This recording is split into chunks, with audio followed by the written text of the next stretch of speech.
In 1902, in the forgotten corners of a crumbling library in Dorset, England, there lived a man named Mr. Elias Thorne, a solitary librarian known for his silence and his secrets.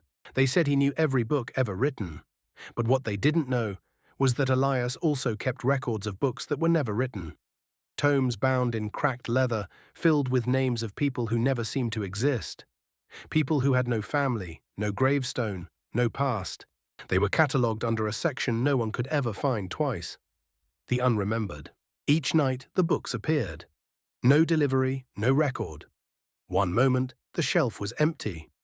The next, a book waited, its spine unmarked, its pages filled with details so vivid, so exact, they could not be imagined. One book read, Mary Halberd, drowned at 7:42 p.m., March 3, 1861. No body recovered. Her lullaby still echoes at the hearth.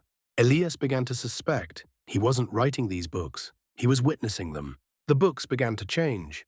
Names he'd never heard began appearing in his own handwriting, dates that hadn't yet happened. A girl, face blank, drawn in charcoal, and below it a time, 10:17 p.m. this Friday. Friday came, and at 10:17 the girl appeared.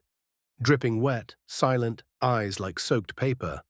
She placed a book on his desk. It had his name on the spine. Inside, his life, his death, and what comes after. He fled the library that night. No one ever saw Elias Thorne again.